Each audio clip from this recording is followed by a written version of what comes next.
Maka saya mau beritahu saudara dalam nama Tuhan Yesus, bersiaplah.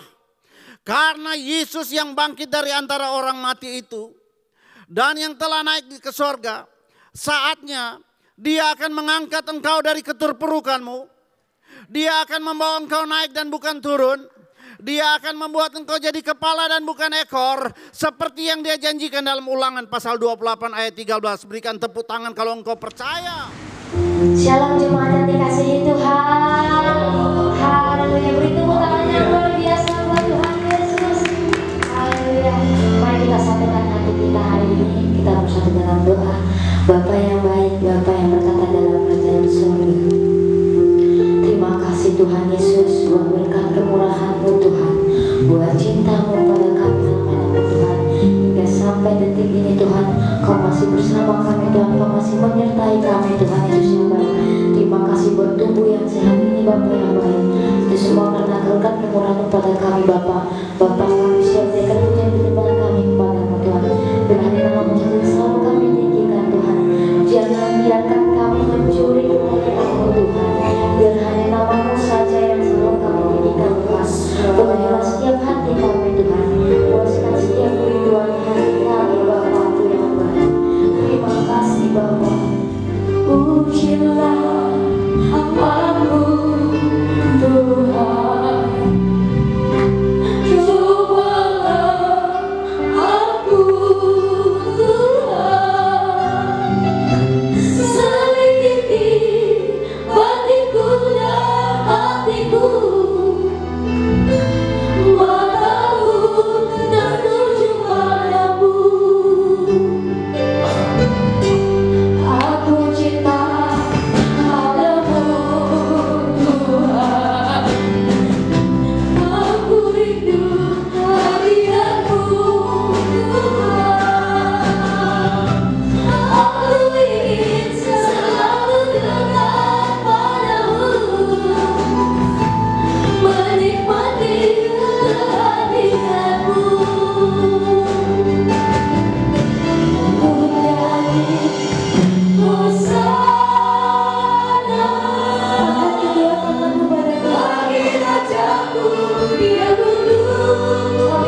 Yesus yang luar biasa dalam hidup kami. Kami percaya Tuhan, sekalipun Kau tak pernah meninggalkan kami Tuhan. Apapun yang mencobai kami Tuhan, kami percaya Kau selalu ada dalam kami Tuhan. Kau selalu memegang setiap hati kami Tuhan. Kau selalu merangkul kami Tuhan. Puaskanlah Tuhan setiap kerinduan hati kami anak-anak-Mu Tuhan Yesus yang baik. Amin. Jadi pergumulan kami percaya kami bisa melewati bersama-Mu Bapa. Karena kami punya Bapa yang setia dalam hidup kami Bapa. Terima kasih Tuhan.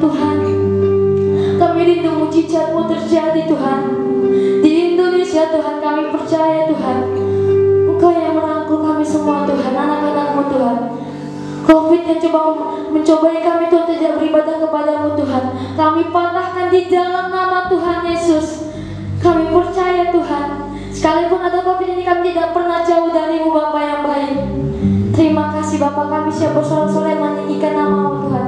Dan Roh sukacita ada di tempat ini Tuhan yang datang daripada-Mu. Terpujilah nama-Mu Bapa, haleluya. Amin. Beri tepuk tangan yang luar biasa buat Tuhan, amin. Buktikan yang Tuhan nyata dalam hidup kita, haleluya.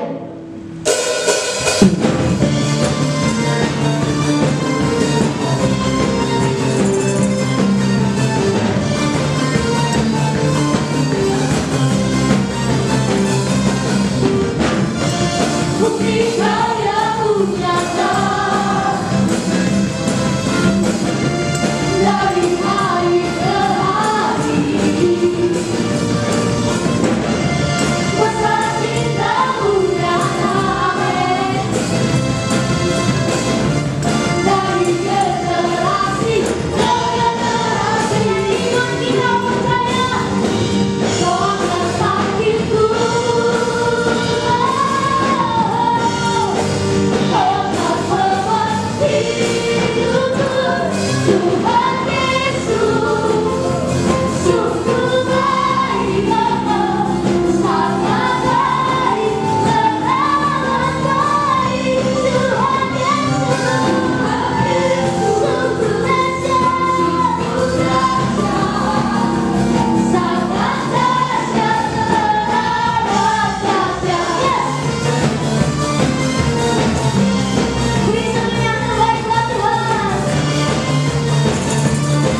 Tuhan.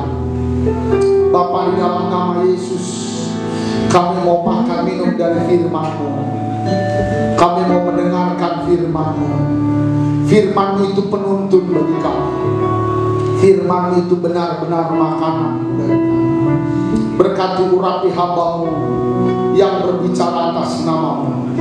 Biarlah ketika firman-Mu diberitakan, yang sakit disembuhkan, yang susah dihibur, semuanya kami diberkati oleh Tuhan. Dalam nama Yesus kami berdoa, haleluya. Semua yang diberkati sama-sama katakan amin. Silakan duduk. Salam. Saya ucapkan selamat hari Minggu. Bapak Ibu Saudara sekalian, selamat datang beribadah. Dan saudara-saudara yang beribadah di rumah, semua salam. Shalom. Tuhan memberkati dimanapun saudara ada beribadah hari ini. Tuhan memberkati. Hari ini di ibadah online kita akan dilayani firman Tuhan oleh Bapak Gembala kita, Kepala Rayon kita, Bapak Pendeta Hani Andris, K Rayon 10 GB Tabga Batam. Terima kasih, Tuhan memberkati.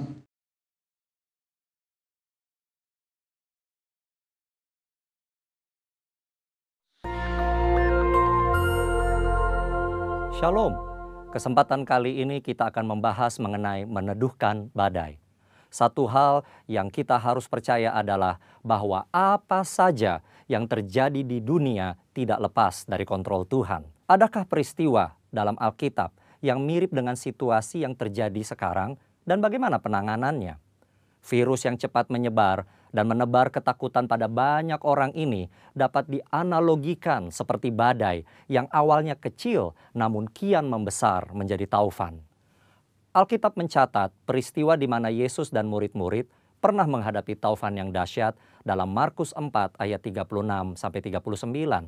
Murid-murid Yesus yang pernah menjadi nelayan tentu dapat menilai bahwa taufan yang mereka hadapi sangat berbahaya. Nyawa mereka bisa melayang jika tidak ada pertolongan. Demikian juga dengan COVID-19 yang menjalar sangat cepat dan mengakibatkan kematian yang besar dapat disebut sebagai badai yang mengancam kehidupan. Tuhan Yesus sedang tidur di buritan perahu saat taufan terjadi. Dia bangun dan menghardik taufan itu. Diam, tenanglah. Taufan menjadi reda dan danau teduh. Para murid heran, mengapa kata-kata Yesus begitu berkuasa sampai bisa memerintah atas alam? Jawabannya adalah di Yohanes 12 ayat 49. Yesus menjelaskan bahwa apa yang ia perkatakan berasal dari Bapa. Ketika Yesus diurapi Roh Kudus, salah satu tujuannya adalah untuk membawa firman dari Bapa. Yesus hidup senantiasa mendengar dan menurut kehendak Allah Bapa. Yesus mengajar berdoa dalam Matius 6 ayat 10, jadilah kehendakmu di bumi seperti di sorga. Tidak mengherankan ketika Yesus memerintahkan angin taufan untuk diam, angin itu pun taat kepada perkataan Yesus yang berasal dari Bapa. Yesus memberi teladan bagaimana gereja harus hidup dan bertindak, yaitu mendengar firman dari Bapa yang disampaikan oleh Roh Kudus. 1 Petrus 2 ayat 21 menyatakan, sebab untuk itulah kamu dipanggil, karena Kristus pun telah menderita untuk kamu dan telah meninggalkan teladan bagimu, supaya kamu mengikuti jejaknya. Ketika hari Pentakosta tiba, Roh Kudus dicurahkan ke atas murid-murid. Roh Kudus memberikan kuasa dan tuntunan kepada gereja untuk melaksanakan firman dari Bapa, sebagaimana yang dicontohkan Tuhan Yesus. Tuhan Yesus menjelaskan dalam Yohanes 14 ayat 12 bahwa murid-murid akan melakukan pekerjaan yang lebih besar dari yang ia kerjakan. Pekerjaan yang dimaksudkan adalah tanda dan mujizat. Inilah salah satu yang harus dilakukan murid-murid setelah pencurahan Roh Kudus sebagai bagian dari penggenapan amanat agung. Saudara, ayat tersebut diucapkan Yesus sendiri. Murid-murid adalah orang berdosa yang menerima anugerah keselamatan untuk memberitakan keselamatan itu ke seluruh dunia. Tentu murid tidak lebih besar dari Yesus. Setelah Yesus pergi kepada Bapa Bapa mengaruniakan Roh Kudus kepada murid-murid untuk melakukan kehendak Bapa. Jadi, ketika seorang murid melakukan pekerjaan mujizat, itu bukanlah kemampuan dari murid tersebut, melainkan hanya hasil dari kuasa firman dan Roh Kudus. Pekerjaan yang lebih besar terjadi setelah Roh Kudus dicurahkan. Semua yang Yesus lakukan adalah contoh bagi murid-muridnya, artinya juga bagi gerejanya. Akan ada kasus-kasus yang serupa dan mereka sudah diberitahu bagaimana menanganinya. Kita tentu ingin terbebas dari COVID-19 secepat mungkin. Setiap orang berupaya keras agar badai ini segera berlalu. Apa yang bisa kita berikan sebagai gereja dalam situasi ini? Tuhan mengutus kita untuk menjadi saksi dan pewarta Injil keselamatan. Kita berdoa, menguatkan yang sedang ketakutan, memberi bantuan kepada yang membutuhkan, serta upaya-upaya lain sesuai anjuran pemerintah dan menyampaikan kehendak Tuhan. Sebagaimana badai menjadi teduh ketika Yesus menghardik, maka pandemi COVID-19 pun perlu dihardik agar diam dan tenang. Dalam arti tidak lagi menimbulkan penyakit pada banyak orang. Tujuan akhir dari tindakan ini adalah orang-orang akan melihat Tuhan, berseru kepada nama Tuhan, dan akhirnya diselamatkan. Ini akan menjadi momen untuk menyatakan kasih dan kuasa Kristus kepada banyak orang. Di bagian berikutnya, kita akan membahas tentang kesembuhan ilahi. Tuhan Yesus memberkati.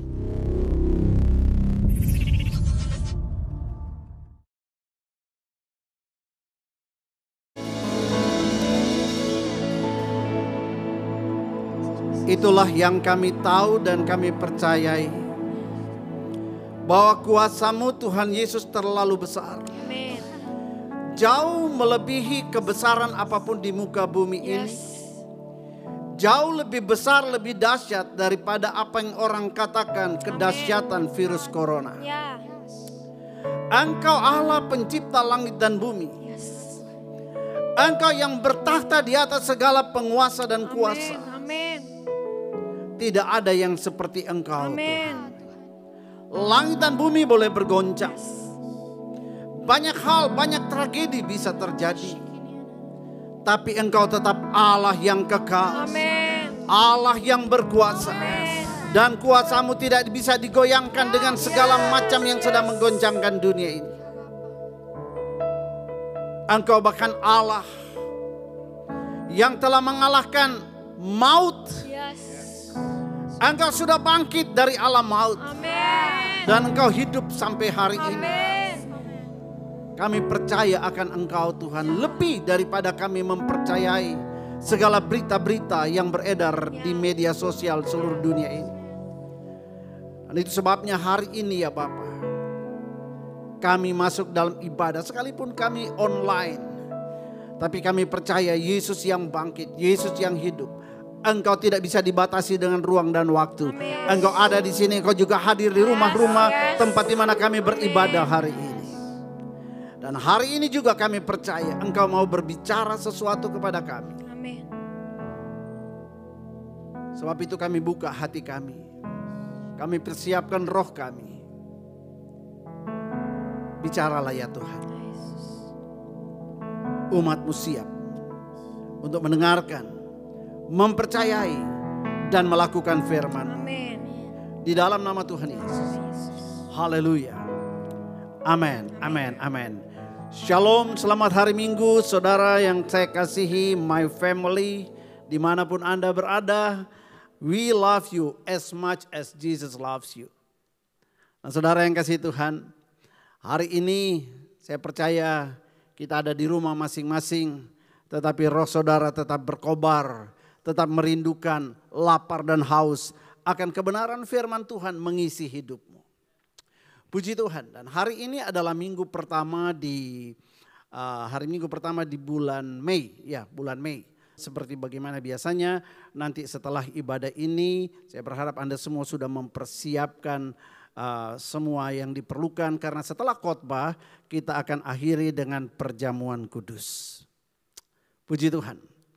Nah, saudara yang kasih Tuhan, hari-hari ini yang mendominasi pemberitaan-pemberitaan itu tidak lain adalah COVID-19. Nah saudara, saya cuma mau ingatkan kita ini masih ada dalam suasana, umat Tuhan masih ada dalam suasana di antara kebangkitan Kristus sampai kepada pengangkatannya, dan setelah itu 10 hari kemudian akan terjadi pencurahan Roh Kudus. Bukan waktunya kita untuk membicarakan terus tentang COVID Corona, cukup sudah, tapi hari-hari ini mari kita akan kembali merenungkan tentang kehebatan kuat kuasa daripada Yesus yang bangkit dari antara orang mati dan apa maknanya buat kita.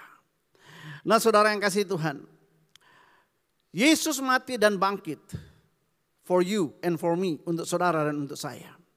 Nah saudara yang kasih Tuhan, memang tidak seperti biasanya kita merayakan Paskah, ya. Kita merayakan Paskah setiap tahun selalu dengan cara yang khusus dan sangat kusuk. Kita masih ingat, kita selalu berkumpul bersama-sama keluarga. Kita datang ke gereja dengan dandanan yang khusus. Kita duduk dan kita mendengarkan khotbah yang biasanya berbicara tentang salib, bicara tentang Golgota, bicara tentang kubur yang kosong. Nah saudara yang kasih Tuhan, tetapi di tahun 2020 yang khusus ini kita justru merayakannya berbeda. Ternyata kita merayakannya seadanya saja. Di rumah masing-masing, ya, tidak ada jabat tangan selamat Paskah. Bahkan di dalam satu cengkraman rasa ketakutan, cengkraman masalah, cengkraman ketidakpastian karena ulah si COVID-19. Tapi hari ini ada sesuatu yang saudara perlu dengar baik. Sesuatu yang penting kita tahu ketika kita merenungkan what happening, apa yang terjadi di antara kebangkitan Yesus sampai kepada kenaikannya. Nah saudara, ada sesuatu yang dicatat tentang peristiwa salib dan kubur yang kosong, yang oleh Nabi Yesaya mengingatkan kita tentang apa yang sesungguhnya terjadi di Kalvari 2000 tahun yang lalu dan di kubur kosong itu. Saya percaya sebab berita ini adalah kabar yang sangat-sangat penting untuk setiap orang Kristen, setiap pengikut Kristus harus mendengarnya kembali. Sebab berita ini melebihi dari berita-berita tentang kehebatan apapun yang pernah ada di muka bumi ini, termasuk COVID-19 dan krisis ekonomi. Haleluya.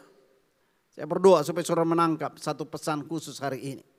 Nah saudara, mari saya mau ajak kita membaca dari Yesaya pasal yang ke-53 ayat 1 sampai dengan ayat 5. Dikatakan begini, siapakah yang percaya kepada berita yang kami dengar?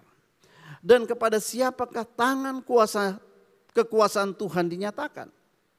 Sebagai taruk ia tumbuh di hadapan Tuhan, dan sebagai tunas dari tanah kering. Ia tidak tampan dan semaraknya pun tidak ada sehingga kita memandang dia. Dan rupa pun tidak sehingga kita menginginkannya. Ini Yesaya berbicara tentang sebuah gambaran Yesus ketika dia mati di atas kayu salib. Kemudian ayat yang ketiga berkata, dia dihina dan dihindari orang. Seorang yang penuh kesengsaraan dan yang biasa menderita kesakitan. Ia sangat dihina sehingga orang menutup mukanya terhadap dia. Dan bagi kita pun dia tidak masuk hitungan. Tetapi sesungguhnya penyakit kitalah yang ditanggungnya. Dan kesengsaraan kitalah yang dipikulnya. Padahal kita mengira dia kena tulah, dipukul dan ditindas Allah. Nah perhatikan ayat 5. Tetapi dia, Yesus, tertikam oleh karena pemberontakan kita. Dia diremukkan oleh karena kejahatan kita. Ganjaran yang mendatangkan keselamatan bagi kita ditimpakannya kepadamu. Dan oleh bilur-bilurnya kita menjadi sembuh. Nah saudara, judul khotbah hari ini saya ambil begini. Makna kematian dan kebangkitan Kristus bagi kita hari ini. Baik, mari saya akan mulai dari Kalvari. Kalvari atau dikenal sebagai Golgota. Saudara perlu ketahui bahwa Kalvari adalah sebuah titik puncak ilahi. Di mana Allah pernah berkata kepada setan, Allah berkata, hai setan, engkau tidak dapat merebut mereka dengan alasan pun dari tanganku, dari kasihku. Saya ulangi. Kalvari mengingatkan kita tentang sebuah puncak ilahi di mana Allah pernah berkata kepada setan, hai setan, engkau mulai saat ini di tempat ini, engkau tidak lagi punya kuasa, engkau tidak boleh lagi merebut mereka dari dalam tanganku yang penuh dengan kasih. Nah saudara yang kasih Tuhan. Kemudian apa yang Tuhan lakukan di kayu salib? Kalau kita perhatikan, karena salib itu dan karena apa yang Yesus lakukan di atas kayu salib, maka sampai dengan hari ini sesungguhnya kematian, saya ulangi, kematian tidaklah lebih dari sekedar peristiwa seketika belaka bagi kehidupan orang percaya. Kematian bukan lagi sesuatu yang serius, kematian bukan lagi sesuatu yang menakutkan. Kematian tidak lebih dari sebuah peristiwa seketika belaka, sebab kematian sekalipun tidak bisa melepaskan kita dari kasih Kristus yang hidup, yang duduk di sebelah kanan Allah Bapa. Enggak bisa.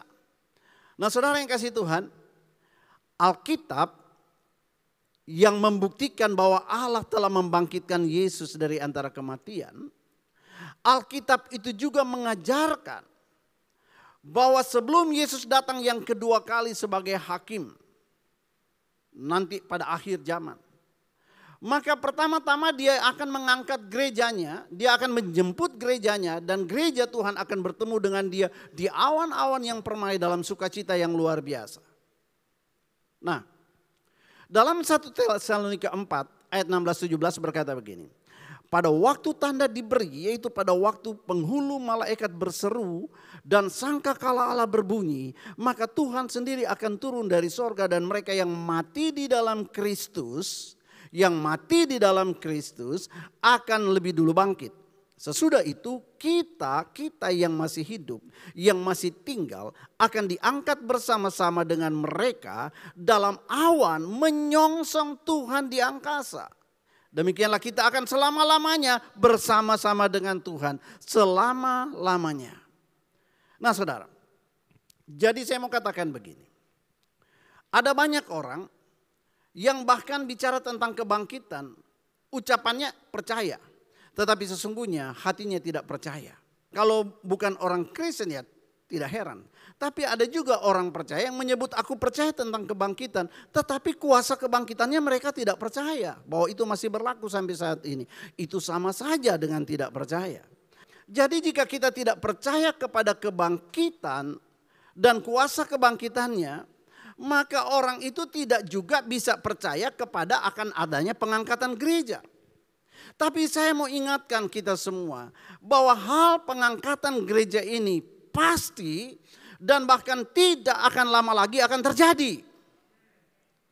Alasannya sederhana, bahwa segala kekacauan, segala sesuatu yang sedang melanda dunia hari-hari ini, itu merupakan bukti dan tanda bahwa penggenapan tentang firman Tuhan ini, dia akan datang kembali. Yang keluar dari mulut Yesus dalam Matius pasal 24, itu satu demi satu sudah digenapi.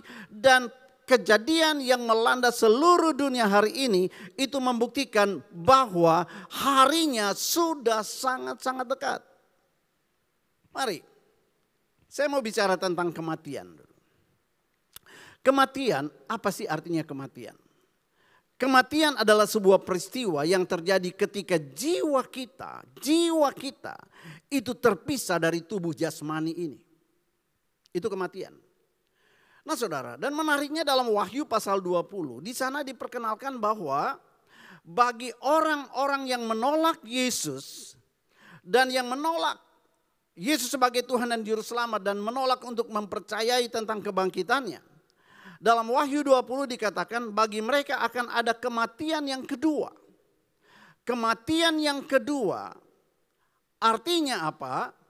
Mereka akan mengalami kematian setelah kematian. Apa yang dia maksud? Saudara dengar baik. Kematian yang pertama adalah pada waktu jiwa mereka meninggalkan tubuh. Tetapi akan ada kematian yang kedua, yaitu ketika bukan saja jiwa ini meninggalkan atau dipisahkan dari tubuh jasmani, tetapi jiwa itu juga dipisahkan, jiwa yang sama itu dipisahkan dari Tuhan untuk selama-lamanya. Karena Tuhan ada di sorga, sementara setan ada di neraka.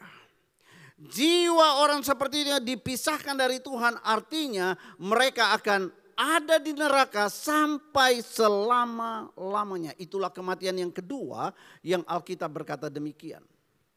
Nah saudara, dan itu jugalah yang Yesus maksudkan ketika dia berkata kepada orang banyak. Dia katakan begini, pada waktu itulah, waktu mana? Waktu yang tadi.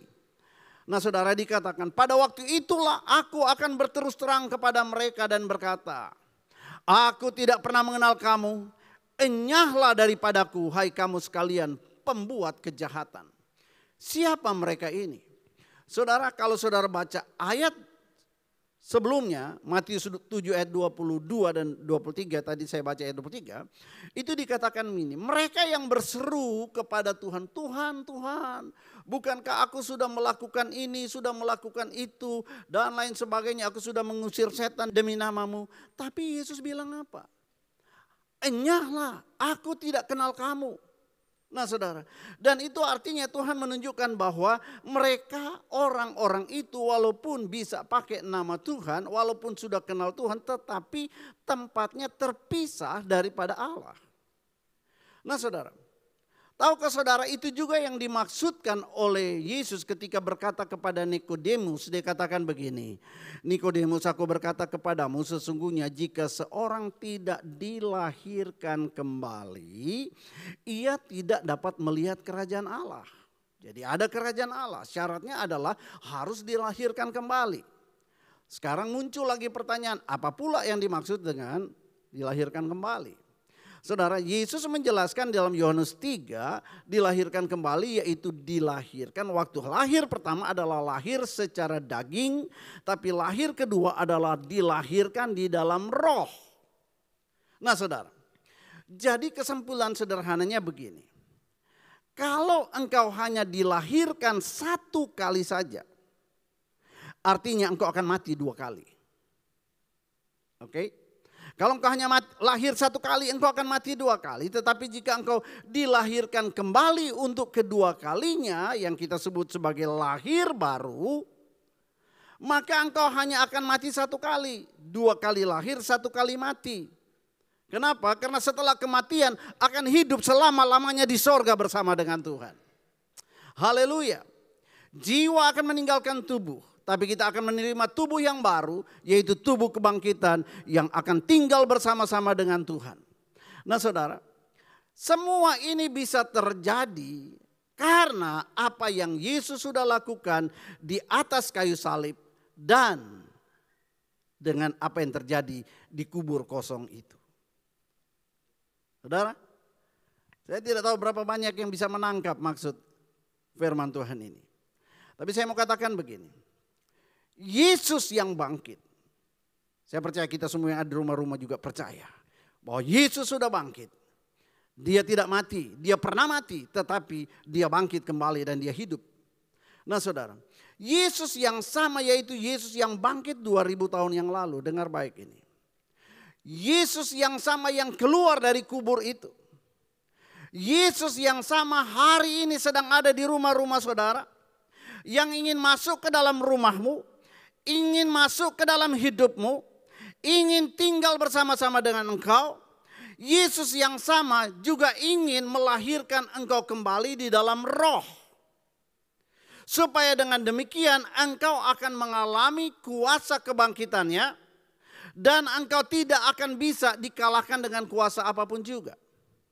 Nah sebab itu saudara yang kasih Tuhan, jika Yesus yang bangkit, yang keluar dari kubur, serta yang naik ke sorga itu, kalau dia ada hidup di dalam hidupmu, saya mau beritahu saudara, yang pertama, tidak ada alasan setan untuk bisa menahan masa depanmu. Sebab kuasa kebangkitan Kristus akan memampukan engkau untuk bangkit kembali keluar dari kuburan masa lalu, keluar dari kuburan kegagalanmu, keluar dari kuburan kelemahanmu, kuburan kutukan orang lain terhadap hidupmu, keluar dari kuburan sakit, penyakit atau apapun juga, keluar dari kuburan kecanduan, narkoba dan sebagainya, keluar dari kuburan dosa dan kuburan-kuburan yang lain termasuk ketakutan akan virus COVID-19. Saudara, Yesus yang bangkit itu, yang sudah naik ke sorga, saudara yang kasih Tuhan, kalau itu dia ada di dalam hidupmu hari ini, maka saudara, tidak ada yang bisa menahan engkau. Tidak ada yang bisa menahan engkau. Anda boleh saja sedang stay at home, tetapi ketika Yesus hidup di dalam engkau, stay at home bukan membuat engkau terpenjara dan tidak bisa buat apa-apa. Kalau engkau tidak tinggal diam, saya mau beritahu saudara, engkau melakukan apa yang bisa engkau lakukan secara jasmani dan secara rohani. Maka ketika Yesus mengunjungi rumahmu, kapan saja dia mengunjungi, ketika dia melawat engkau, dan ketika dia menemukan engkau tidak tinggal diam di sana melongo, tidak buat apa-apa, hanya merenung nasib. Saudara, ketika dia temukan bahwa manusia rohmu tetap bernyala-nyala, dan manusia jasmani tetap melakukan sesuatu, maka saya mau beritahu saudara, dalam nama Tuhan Yesus bersiaplah. Karena Yesus yang bangkit dari antara orang mati itu, dan yang telah naik ke sorga, saatnya dia akan mengangkat engkau dari keterpurukanmu. Dia akan membawa engkau naik dan bukan turun. Dia akan membuat engkau jadi kepala dan bukan ekor. Seperti yang dia janjikan dalam Ulangan pasal 28 ayat 13. Berikan tepuk tangan kalau engkau percaya. Itulah yang Yesus melakukan. Saudara, dengar baik. Ada hal-hal prinsip yang perlu kita pahami betul. Dan ini penting sekali. Karena sekalipun kita berkata kita percaya, kita masih hidup dalam daging. Seringkali kekhawatiran, ketakutan itu membuat kita jadi blur, jadi kabur. Tidak tahu apa yang harus kita lakukan. Saudara, kenapa? Sebab dosa masa lalu seringkali menjadi bayang-bayang yang mendominasi dan menakut-nakuti kita untuk menatap hari esok. Tapi saya mau beritahu saudara, karena Yesus bangkit, maka ada hari esok. Because He lived, karena dia hidup. Saudara yang kasih Tuhan, kita punya kepastian akan hari esok kita. Katakan haleluya. Nah saudara, ada beberapa hal penting yang kita harus pahami betul, yaitu bahwa Yesus bangkit. Dengar baik. Dosa kehilangan kekuatannya untuk mengurung dan mendominasi hidupmu. Untuk menakut-nakuti engkau. Dosa telah kehilangan kekuatannya. Sebab Yesus sudah melumpuhkan dia di atas kayu salib. Yesus karena sudah melakukan itu, maka saudara dan saya, kita tidak perlu takut apapun juga, termasuk takut menghadapi hari depan. Karena begitu banyak berita, hati-hati setelah virus corona akan terjadi krisis ekonomi. Krisis boleh datang, tapi Allah kita jauh lebih besar daripada segala krisis. Ketika engkau berkata, aku tidak tahu mau jalan kemana.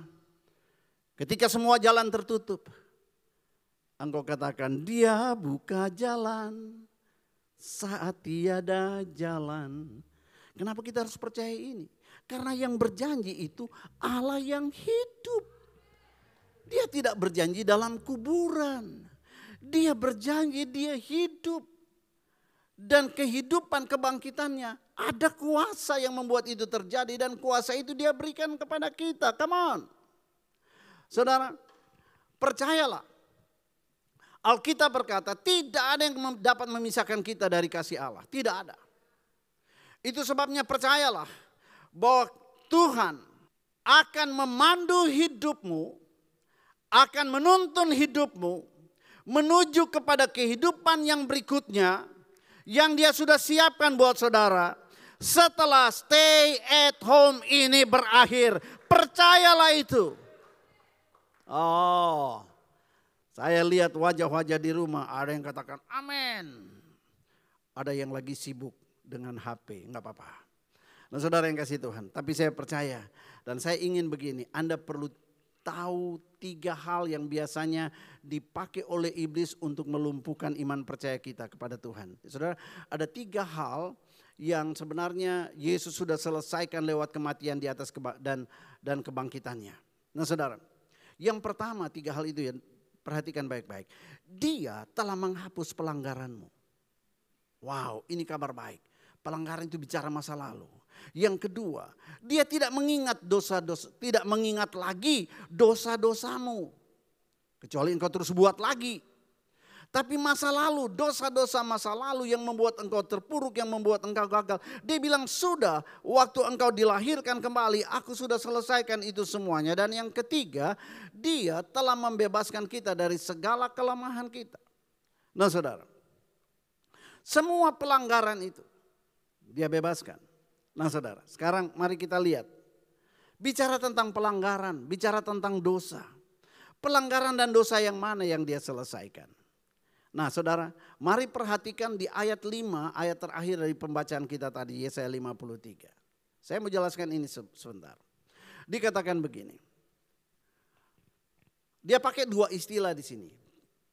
Ia tertikam oleh karena pemberontakan kita.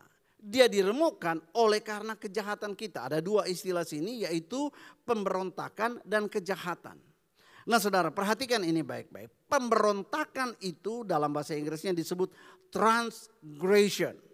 Sementara kejahatan itu dalam bahasa Inggris dipakai istilah iniquity.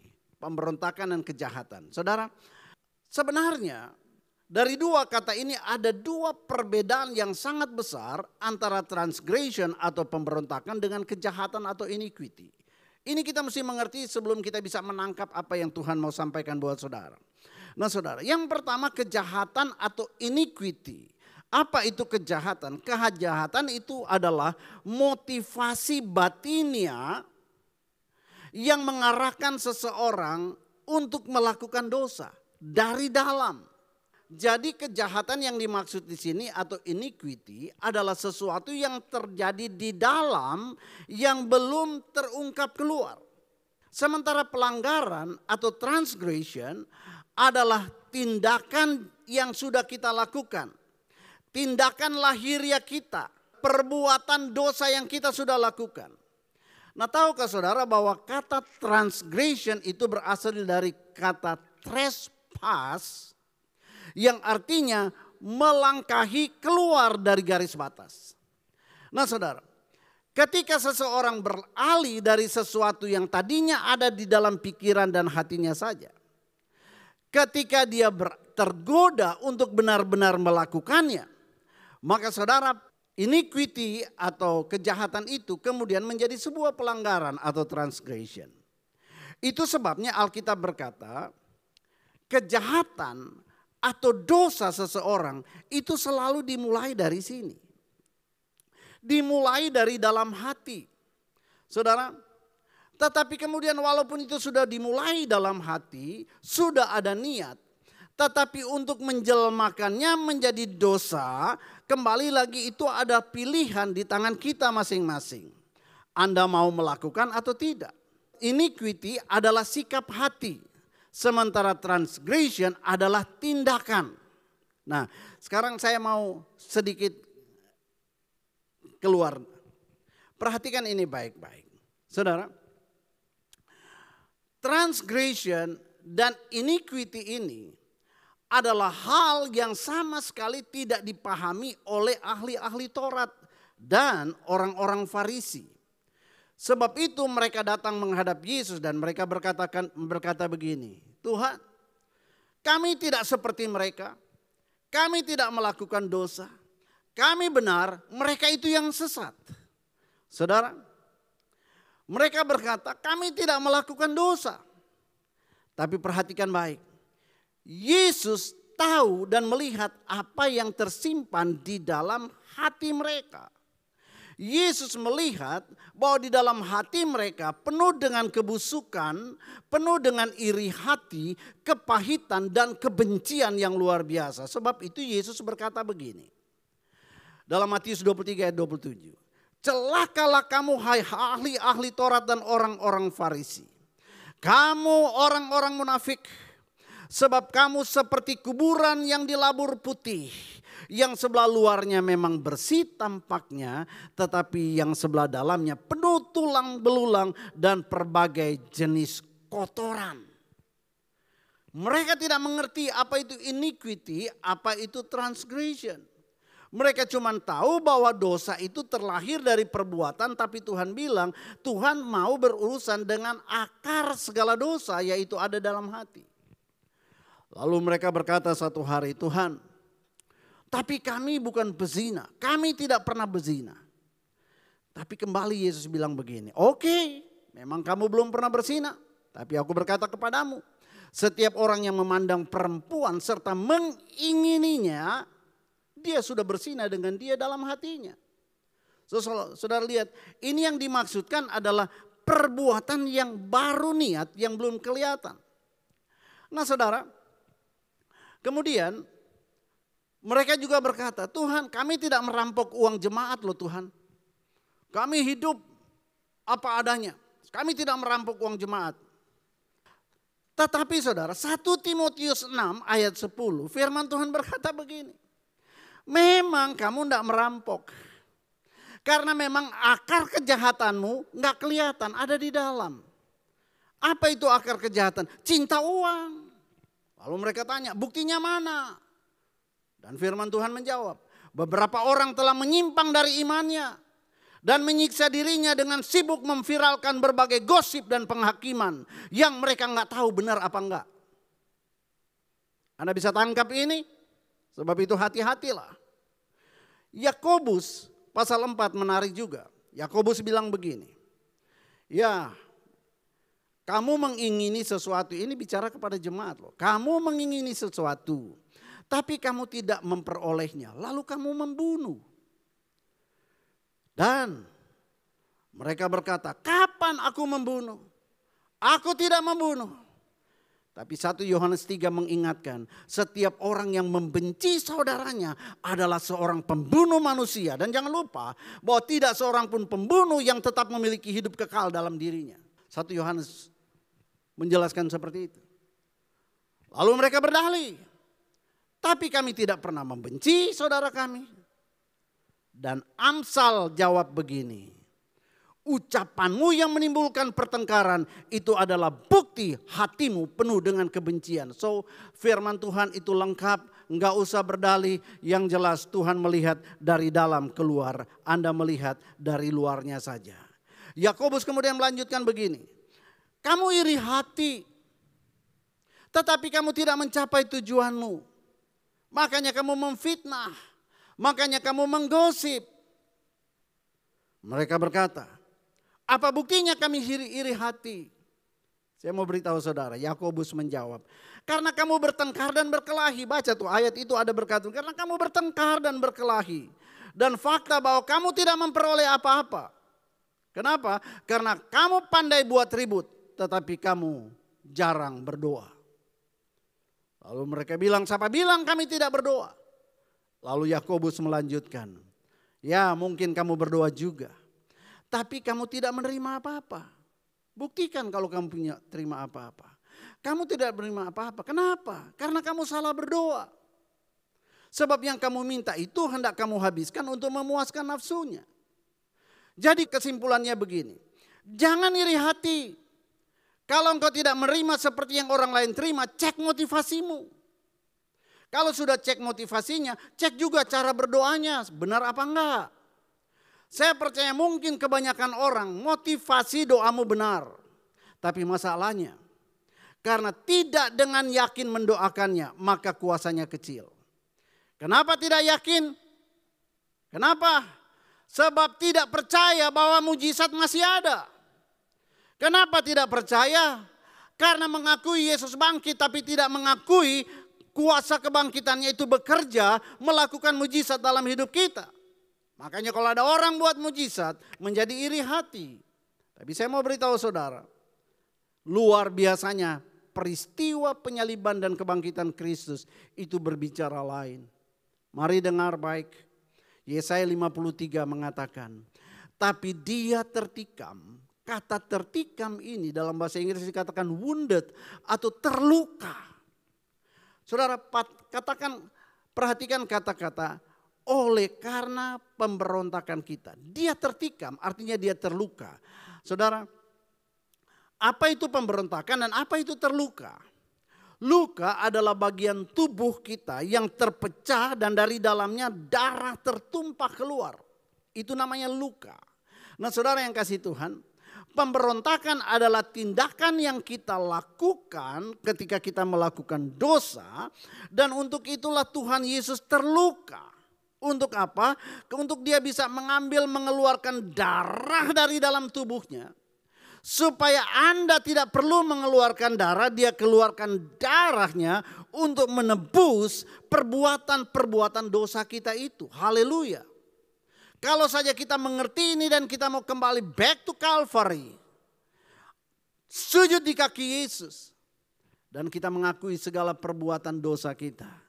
Maka di Calvary Anda tetap akan menerima the grace of God. Anugerah pengampunan. Nah saudara. Selanjutnya dikatakan begini di ayat itu. Dia diremukan. Kata diremukan. Bahasa Inggrisnya dikatakan bruise.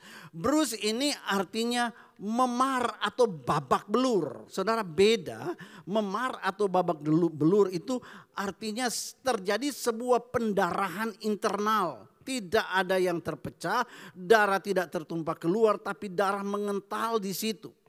Nah saudara, bekas benturan, bekas pukulan tidak sampai pecah sehingga tidak mengeluarkan darah. Tetapi terjadi pendarahan di dalam atau istilah lain biasa kita kenal luka dalam. Nah saudara, menakjubkan sekali. Perhatikan kata-kata oleh karena kejahatan kita, iniquity kita. Nah, apa itu kejahatan atau iniquity? Tadi saya sudah jelaskan adalah segala motivasi yang ada di dalam kita yang kita sembunyikan, kebusukan yang kita sembunyikan, yang kita poles dengan hal-hal rohani, kita poles dengan hal-hal yang kelihatannya baik. Itu bicara tentang dosa yang tersembunyi. Saudara yang kasih Tuhan, kabar baiknya adalah begini. Yesus mati di atas kayu salib. Di Golgota dia terpampang di sana. Darahnya tertumpah keluar. Dan saudara ada bekas-bekas memar di sana. Alkitab berkata dia biarkan dirinya mengalami seperti itu. Karena dia mengasihi saudara dan mengasihi saya. Dia mengasihi orang yang difitnah. Dia mengasihi juga sang pemfitnah. Dan dia ingin supaya semuanya diselamatkan. Kalau saja kita mau kembali ingat. Datang back to Calvary. Datang ke salib Yesus dan lihatlah apa yang dia sudah lakukan di sana. Masakan kita mau lakukan itu berulang kali? Masakan kita terus mau menyakiti hatinya? Masakan kita terus mau menghantam tubuhnya sampai babak belur? Saudara yang kasih Tuhan, mari perhatikan baik. Inilah kedahsyatan dari apa yang Yesus lakukan di Calvary. Di mana dia benar-benar mau membersihkan kita dari dalam dan dari luar. Only Calvary. Hanya di Calvary yang menjadi satu titik di mana Allah berkata, kalau mereka datang kembali ke salibku, mereka sujud menyembah aku, mereka mengakui dosanya, maka aku akan mengampuni mereka dan setan iblis engkau tidak punya kuasa, engkau tidak punya hak lagi untuk merebut mereka daripadaku, untuk merampas masa depan yang aku sudah sediakan bagi mereka. Saudara, saat ini ketika Tuhan melihat Anda dimanapun Anda berada, Ia melihat semua pelanggaran kita di luar dan di dalam. Kita tidak bisa menyembunyikannya. Saudara, dan melalui darah Yesus, Sang Anak Domba Allah, Putra Allah itu. Saudara, Dia mau berkata, jika kamu percaya dan menerima kematian dan kebangkitanku, maka saudara, Yesaya 43 ayat 25 dia berjanji, akulah dia yang menghapus dosa pemberontakanmu. Dan karena aku sendiri, aku tidak akan mengingat-ingat dosamu lagi. Sebab itu kalau Tuhan Yesus sudah ampuni, jangan berbuat dosa lagi. Saudara, apapun dosa pelanggaran kita di hari Minggu ini, Yesus mau berkata, come on, back to Calvary. My mercy is available for you. Apapun keadaan saudara. Nah saudara, sekarang mari kita lihat apa yang terjadi pada hari yang ketiga setelah Yesus bangkit dari antara orang mati. Saya mau Anda mengerti ini. Selama 40 hari lamanya dia memilih masih tetap tinggal di muka bumi ini. Belum langsung kembali ke sorga. Kenapa? Saudara, sebab Yesus punya murid-murid yang dia sangat kasihi. Hasil karya pelayanannya selama 3 tahun. Membimbing, mengajar, memelihara mereka. Dan Yesus sendiri tahu bahwa murid-muridnya ini, mereka adalah orang-orang yang betul-betul mengharapkan dia untuk memerdekakan bangsanya. Tapi saat itu, mereka nyaris terhilang. Tenggelam dalam kekecewaan. Tenggelam dalam keputusasaan. Beberapa di antara mereka berkata, termasuk Petrus, aku mau kembali kepada kehidupan lamaku sebagai penjala ikan. Saudara, itu sebabnya selama 40 hari itu, saya percaya Yesus delay perjalanannya kembali ke sorga. Dan Alkitab berkata, selama waktu itu dia berulang-ulang kali menampakkan diri kepada murid-muridnya. Untuk apa? Untuk meyakinkan mereka kembali. Untuk menguatkan mereka yang sudah mulai goyah. Untuk meneguhkan kembali kepada mereka. Bahwa apa yang tertulis dalam kitab suci tentang dia. Mulai dari hari lahir sampai hari matinya itu adalah benar sesungguhnya terjadi. Dia lakukan itu untuk meneguhkan bahwa kuasa maut sudah dia kalahkan. Bahwa dia hidup. Dan bahwa mandat yang menyertai amanat agung itu akan di backup oleh kuasa kebangkitannya. Amanat agung yang mana? Yang dicatat di dalam Markus 16 ayat 15 dan 16. Saudara, dia harus berkeliling 40 hari untuk mengingatkan kembali bahwa dia akan datang kembali untuk menjemput gerejanya. Dan gerejanya akan terangkat bersama-sama. Menyongsong dia di awan-awan. Dan di sanalah kita akan mempertanggungjawabkan amanat agung yang kita lakukan itu. Maka hari ini sebelum menutup ibadah ini, mari saya ingin mengajak Anda back to Calvary sejenak. Mari kembali ke Calvary.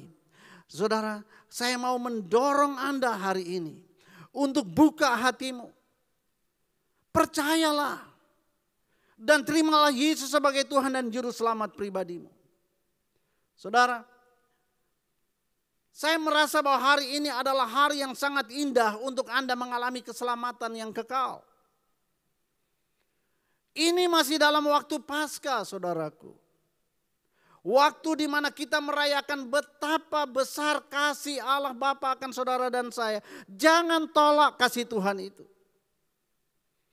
Ini adalah hari-hari yang mengingatkan kita bagaimana Aba Bapa Sorgawi kita telah mengutus putranya untuk terluka, untuk babak belur, bahkan mati. Tetapi kemudian bangkit pada hari yang ketiga dari antara orang mati.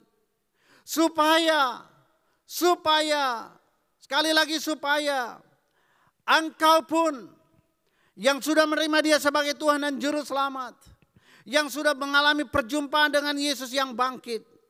Supaya Anda pun bisa bangkit kembali. Supaya Anda pun bisa keluar dari depresi yang menekan engkau hari ini. Supaya engkau pun bisa terlepas dari kecanduan apapun yang sedang menjadi kecanduan hidupmu. Supaya engkau bisa bangkit dan keluar dari kegagalan masa lalu, kekecewaan masa lalu. Yesus yang sama yang bangkit sekarang mau berbicara kepadamu, let me come into your life Supaya apa? Supaya segala rasa bersalah yang menahan engkau akan terlepas, terbebas dari sana. Tuhan mau supaya dia bisa engkau berikan kesempatan untuk membawa engkau keluar. Keluar dari segala kegagalan masa lalu. Keluar dari kerugian dan keluar dari segala keterpurukanmu. Baik secara bisnis, ekonomi maupun keuangan. Yesus yang bangkit dari antara orang mati. Saudara, hari ini mau berkata kepadamu, aku mau menyembuhkan engkau dari segala sakit penyakit. Kenapa? Saya mau beritahu saudara, ada satu berita yang orang perlu tahu. Apapun keadaan saudara, apapun keadaanmu hari ini, Tuhan Yesus sangat mengasihi engkau. Dia terlalu cinta kepadamu. Saudara yang kasih Tuhan, dalam keadaan seperti ini dengar baik. Tidak ada orang yang bisa sepeduli Yesus terhadap hidupmu. Dia sangat peduli kepada keadaanmu. Dia peduli kepada setiap kebutuhanmu. Bukankah dia bahkan sudah membiarkan dirinya tertikam oleh karena pemberontakanmu, diremukkan oleh karena pelanggaranmu. Dan dia berkata, oleh bilur-bilurnya, oleh bilur-bilur Yesus, ia ingin menyembuhkan engkau. Dia ingin memulihkan keadaanmu dari segala sesuatu itu. Jangan engkau tolak. Jangan tolak dia. Inilah pesan Paskah yang powerful hari ini.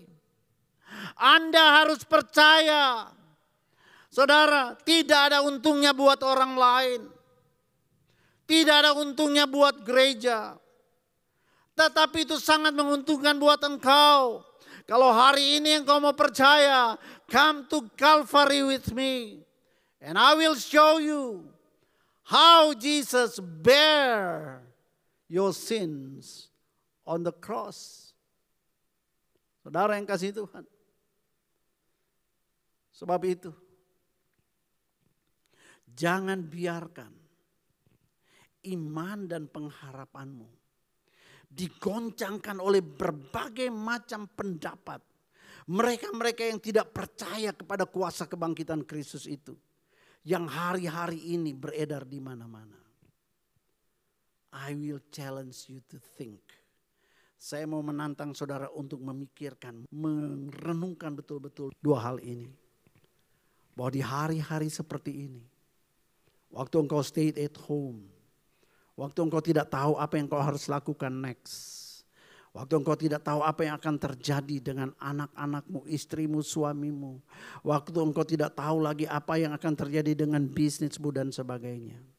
Dalam kondisi seperti ini dengar baik. Kalau kamu tidak mau percaya kepada Kristus Yesus. Kalau kamu tidak mau percaya kepada kuasa kebangkitannya. Kalau engkau tidak mau percaya lagi bahwa mujizat masih ada. Emangnya kamu bisa buat apa lagi? Think about it. Pikirkan itu. Yang kedua. Dalam kondisi seperti ini semua orang tidak tahu mau berbuat apa.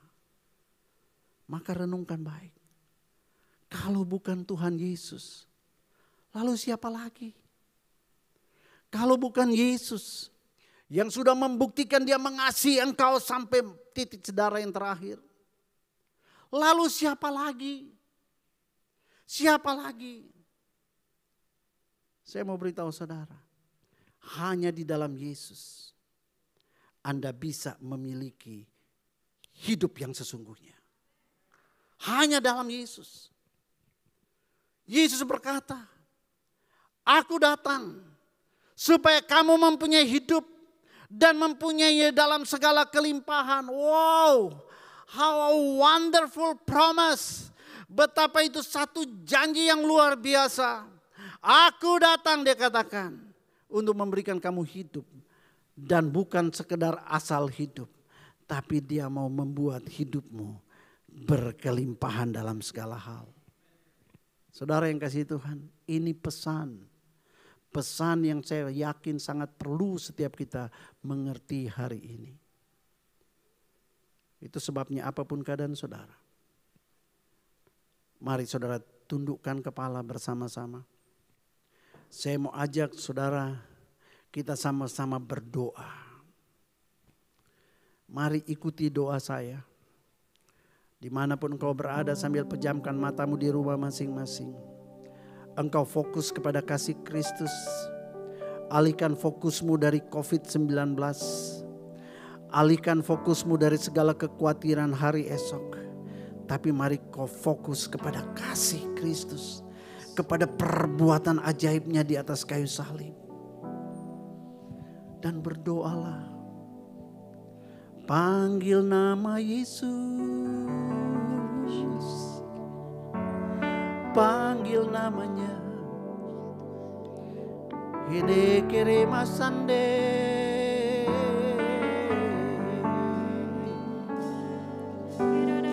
Firman Tuhan sudah aku sampaikan. Ini saatnya Tuhan ingin kita meresponi. Bahwa kalau bukan Yesus siapa lagi? Ini saatnya engkau membuat keputusan. Menyerahkan seluruh hidupmu kepadanya. Maka engkau akan mendapatkan pertama-tama pengampunan segala dosa pelanggaranmu. Yang kelihatan maupun yang tidak kelihatan. Tapi yang akan disusul kemudian dengan pemeliharaan. Dengan pertolongan.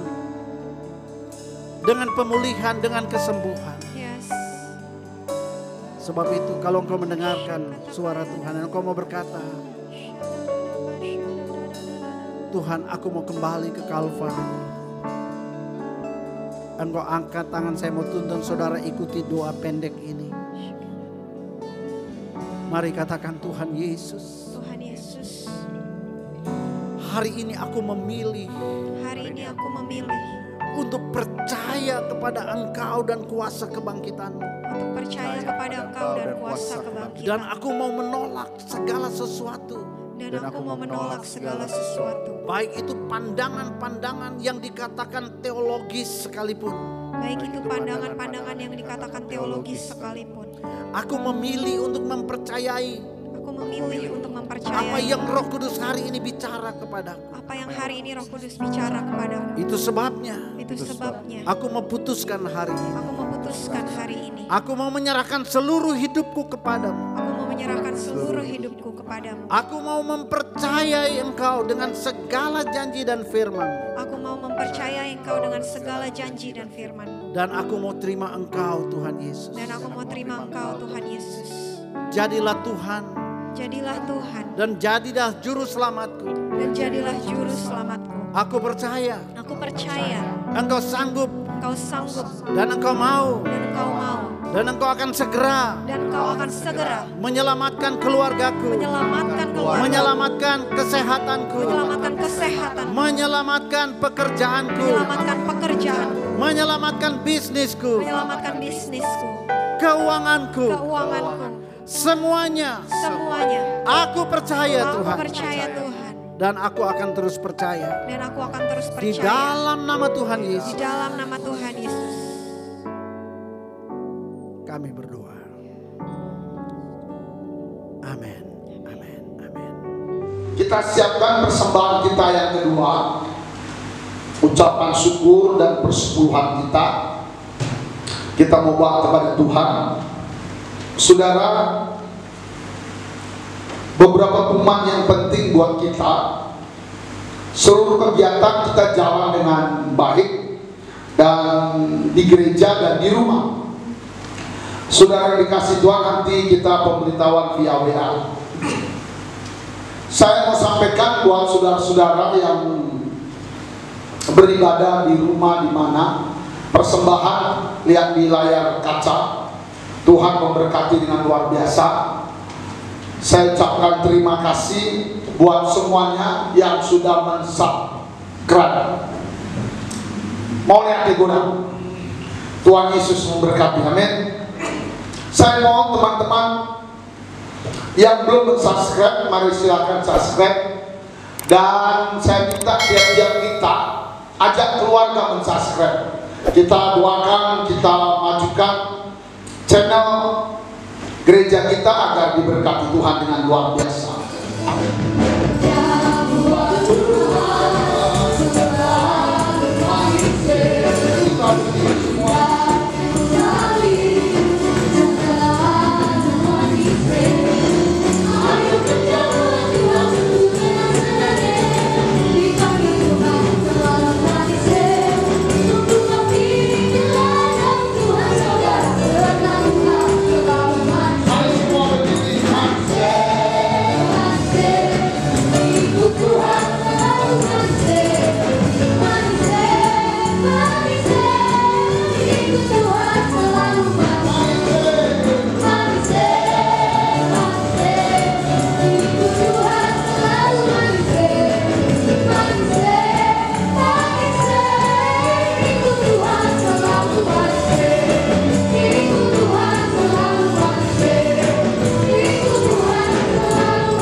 Kami bersyukur kepada-Mu Tuhan Yesus Tuhan di ibadah kami ini.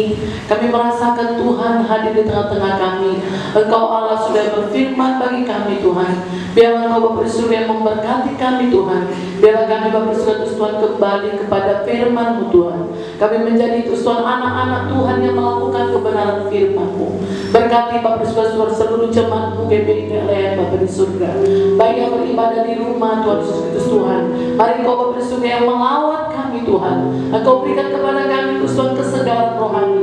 Engkau berikan kepada kami kesetiaan Bapa di surga untuk terus Bapa di surga tekun Bapa yang baik. Hidup terus Tuhan bersama-sama dengan Engkau, mengandalkan Engkau Tuhan, intim kepada-Mu Tuhan. Apapun keadaan kami Bapa di surga, ajar kami untuk mengucap syukur Tuhan. Berkati hamba-Mu yang sudah menyampaikan kebenaran firman-Mu Tuhan. Bapa yang baik, kami berdoa Bapa di surga. Biar Tuhan Kau berkati seluruh jemaat-Mu Bapa yang baik. Kalau Tuhan kami di rumah saja Bapa di surga, berkatilah Bapa yang baik. Berkati sekolah kami, perkuliahan kami Bapa di surga. Berkati pekerjaan kami, usaha kami Bapa yang baik. Biarlah Kau Tuhan yang memberikan kepada kami Tuhan kesehatan, memberikan kepada kami hikmat Bapa di surga, untuk kami bisa menjalankan Tuhan kehidupan ini sesuai dengan kebenaran firman-Mu Tuhan. Terima kasih Bapa di surga, berikan Tuhan kesehatan kepada seluruh jemaat Bapa di surga, baik itu Tuhan anak-anak Bapak, ibu-ibu, pemuda-pemudi, mahasiswa-mahasiswi Tuhan, bahkan orang-orang tua Bapa di surga. Biar Tuhan Engkau yang mengawal kami Bapa yang baik. Terima kasih Bapa di surga. Kami juga berdoa Tuhan buat bangsa dan negara kami Indonesia Tuhan. Mari Kau berkati seluruhnya bangsa Indonesia Tuhan. Berikan kepada kami Bapa Tuhan ketaatan Bapa sudah kepada pemerintah kami, supaya Tuhan Bapa yang baik, kejangkitan Tuhan corona Bapa surga kami dapat putuskan Bapa di surga di dalam nama Tuhan Yesus Kristus Tuhan. Berkati presiden kami, berkati menteri-menteri kami Bapa di surga yang bersatu Tuhan melawan pandemi corona ini Tuhan. Biarlah Bapa di surga memberikan mereka kesehatan, memberikan mereka Tuhan hikmat Bapa di surga, memberikan mereka Tuhan keberhasilan Bapa yang baik. Di dalam nama Yesus Tuhan Kau berkati Bapa di surga seluruhnya Tuhan Bapa di surga, tim medis Bapa yang baik yang sedang berjuang Bapa di surga, para dokter Bapa di surga, para perawat-perawat Bapa di surga. Biar Tuhan Kau berkati mereka, lindungi mereka Tuhan. Biarlah satu pun dari antara mereka Tuhan di surga tidak ada yang terpapar corona Bapa di surga. Di dalam nama Tuhan Yesus kami juga berdoa Tuhan buat pemerintah kami Tuhan yang ada di Sumatera Utara Tuhan. Kau berkati Bapak Gubernur kami Bapa di surga, berikan hikmat Bapa yang baik, berikan Tuhan kesehatan Bapa di surga bagi seluruh penduduk Sumatera Utara Tuhan. Itu juga dengan kota Medan Bapa di surga, berkati kota Medan Bapa yang baik. Biar Tuhan Engkau Bapa di surga yang melimpahkan rahmat-Mu Bapa di surga untuk kota Medan Bapa. Berkati Tuhan wali kota kami Tuhan, berikan hikmat Bapa di surga. Biar Tuhan kasih karunia Bapa yang baik yang menyertai Tuhan. Kalau Bapa di surga ada anak-anak-Mu Tuhan Yesus yang menderita Tuhan Yesus Tuhan, yang kekurangan makan Bapa di surga, berikanlah mereka Tuhan pertolongan-Mu Bapa yang baik. Berikanlah mereka bantuan-Mu Bapa di surga. Gerakan Tuhan donatur-donatur untuk memberikan Tuhan seluruhnya Tuhan anak-anak-Mu makan Bapa. Dan kami percaya Tuhan Kau sanggup membela kami, Engkau sanggup memelihara kami Bapa di surga seperti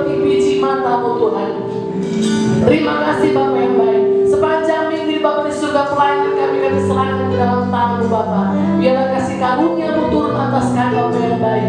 Berkati terus Tuhan pelayanan online kami Bapa di surga. Berkati seluruhnya terus Tuhan anak-anak-Mu, hamba-hamba-Mu, terus Tuhan yang sudah mendukung Bapa yang baik. Biarlah terus Tuhan kasih karunia-Mu Bapa di surga yang menyertai kami. Terima kasih Tuhan, terima kasih. Terpujilah nama-Mu Tuhan.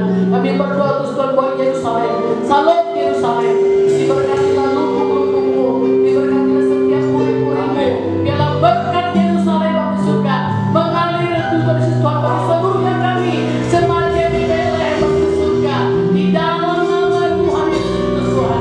Terima kasih Bapa. Sebelum kami mengakhiri terus Tuhan ibadah kami Tuhan, kami akan menerima berkatnya daripada Tuhan. Mari tadahkan kedua tangan, arahkan hati kita kepada Tuhan. Dengan iman menerima berkat dari Allah, berkat kasih sayang dan anugerah dari Tuhan Yesus Kristus, berkat persekutuan dan pengurapan dari Allah Roh Kudus. Kiranya memberkati imanmu dan keluarga, memberkati pekerjaan dan seluruh usahamu, memberkati sekolah dan perkuliahanmu, dijadikannya engkau berhasil, dilindunginya engkau, dipenuhi seluruh lubuk-lubukmu dengan berkat-berkat melimpah. Mulai hari ini, besok, sampai selama-lamanya, di dalam nama berkat Tuhan Yesus Kristus. Amin.